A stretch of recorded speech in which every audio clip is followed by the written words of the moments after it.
The 4th of July, a day for fireworks, parades, and the aroma of barbecue, celebrating the birth of a nation. The Declaration of Independence proclaimed that all men are created equal. Yet, at the nation's founding, slavery was deeply entrenched. The very men who signed the Declaration were slave owners. Thomas Jefferson, the primary author, owned hundreds of slaves. This contradiction lay at the heart of the new nation. The 4th of July is a reminder of the ongoing struggle for equality and justice. It is a day to reflect on our progress and the work still ahead. The Declaration of Independence stands as a beacon of hope. Yet, it was drafted in a society where slavery was legal. The 4th of July is a moment to confront this paradox and recommit to liberty and justice for all. The Founding Fathers lived in a world of contradictions. They embraced Enlightenment ideals but were also slave owners. Thomas Jefferson penned, "All men are created equal," while owning slaves. Many recognized the hypocrisy but were unwilling to abolish slavery. The 4th of July is a day to grapple with these complexities. The Founding Fathers yearned for liberty and equality but compromised on slavery. This compromise enshrined slavery in the Constitution and set the stage for civil war. They left a legacy that is both inspiring and troubling. The 4th of July is a day for reflection and recommitment to a more perfect union. It is a day to confront the complexities of our history and to strive for a future where liberty and justice prevail. Frederick Douglass, born into slavery, became a powerful advocate for equality. On July 5, 1852, he delivered a speech questioning the meaning of the 4th of July to slaves. Douglass argued it was a day of mourning for the enslaved. His speech was a call for America to live up to its ideals. He believed in the universal truths of liberty, equality, and justice. Douglass's speech was a searing indictment of American hypocrisy. He pointed out the absurdity of celebrating freedom while denying it to millions.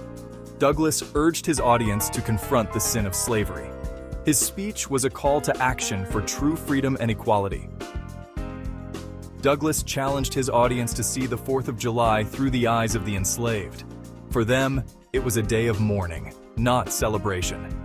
Douglass's words aimed to awaken consciences and inspire the fight for abolition. He believed true liberty and justice required freedom for all. Douglass's speech remains relevant today.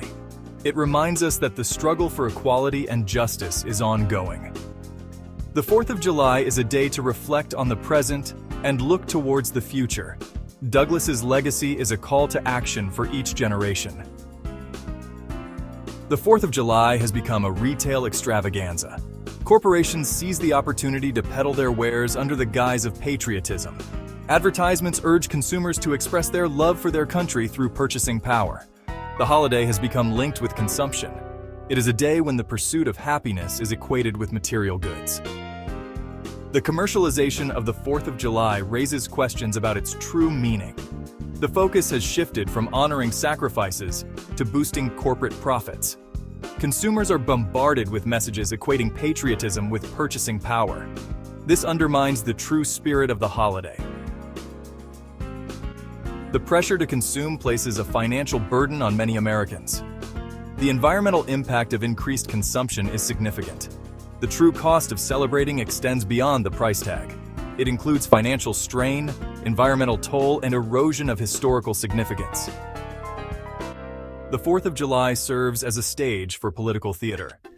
Politicians leverage patriotic sentiment to shape narratives and influence public opinion. The holiday becomes a balancing act between genuine celebration and political maneuvering. It is a reminder that even sacred holidays can be co-opted for political gain. The act of remembering, particularly when it comes to national narratives, is inherently political. The stories we tell about our past, the heroes we choose to celebrate, and the events we commemorate all shape our understanding of who we are as a nation. The 4th of July, as a day of remembrance, is inevitably caught in this web of selective memory and political interpretation.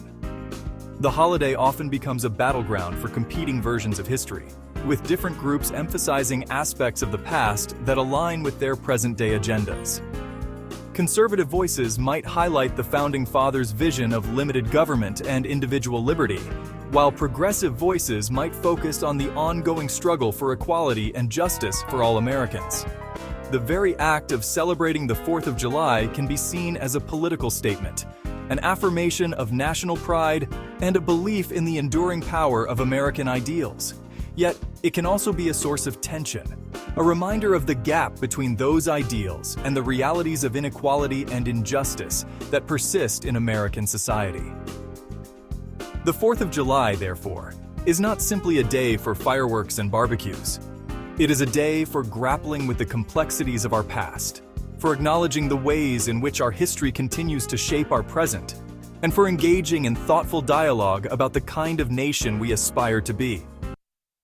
The danger in any national celebration, particularly one as deeply ingrained in the American psyche as the 4th of July, is the temptation to sanitize history, to gloss over the less palatable aspects of the past in favor of a more palatable narrative. This tendency to create a manufactured narrative, one that emphasizes unity and triumph while downplaying conflict and compromise, can distort our understanding of history and hinder our ability to learn from it. The 4th of July often becomes a celebration of a romanticized version of the American Revolution, a tale of heroic revolutionaries bravely fighting for freedom against a tyrannical oppressor. While there is truth to this narrative, it often ignores the complexities and contradictions inherent in the fight for independence. The American Revolution was not a monolithic movement, universally supported by all colonists. There were loyalists who remained faithful to the British Crown, and there were those who remained neutral, caught in the crossfire of a conflict that divided families and communities. The Founding Fathers, those revered figures of American history, were not a homogeneous group united in their vision for the new nation. They were men of their time, products of a society grappling with issues of slavery, representation, and the balance of power. To present them as infallible heroes, devoid of flaws or contradictions, is to deny the complexities of history and the messy realities of nation building. Embedded within the fabric of every national celebration are myths. These myths, often presented as unquestionable truths, serve to solidify a shared identity and foster a sense of collective belonging. The 4th of July, with its potent symbolism and historical weight, is particularly susceptible to the allure of myth-making. Over time, certain narratives have taken hold, shaping our understanding of the holiday and obscuring the more nuanced realities of the past. One of the most pervasive myths surrounding the 4th of July concerns the signing of the Declaration of Independence. Many Americans believe that this momentous event, the formal severing of ties with Great Britain, occurred on July 4, 1776. While it is true that the Continental Congress adopted the Declaration on that date, the actual signing process was a more protracted affair. Most delegates did not sign the document until August 2nd, and some signatures were added even later. This discrepancy, while seemingly minor, highlights the difference between the symbolic significance of July 4th and the more complex historical reality. The 4th of July, as we celebrate it today, is as much about the story we tell ourselves about our nation's founding as it is about the actual events of that era. The danger in clinging to such myths is that they can blind us to the contradictions and complexities that are inherent in any historical narrative. The American Revolution, like all revolutions, was a messy, chaotic affair, driven by a multitude of motivations and marked by its share of compromises and betrayals. To reduce it to a simplistic tale of good versus evil, of heroic patriots triumphing over tyrannical oppressors, is to ignore the richness and nuance of the past. A more complete understanding of the 4th of July requires us to move beyond the realm of myth and delve into the messy realities of history. It requires us to acknowledge that the fight for independence was not a foregone conclusion, but rather a risky gamble, fraught with uncertainty and internal divisions. It demands that we recognize the contributions of those who fought for independence, not as infallible heroes, but as complex individuals, driven by a mix of ideals, ambitions, and flaws. The Continental Congress, often portrayed as a unified body working towards a common goal, was in reality a collection of delegates representing diverse interests and often clashing over the best course of action. The decision to declare independence was not unanimous, but rather the result of heated debate and compromise. Many colonists, fearful of British retaliation or unconvinced of the need for a complete break from the crown, opposed independence. These loyalists, often marginalized in our telling of the American Revolution, represented a significant segment of the colonial population.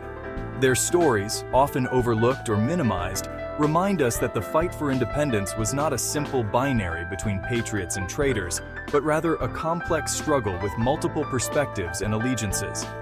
Even among those who supported independence, there was no single, unified vision for the new nation.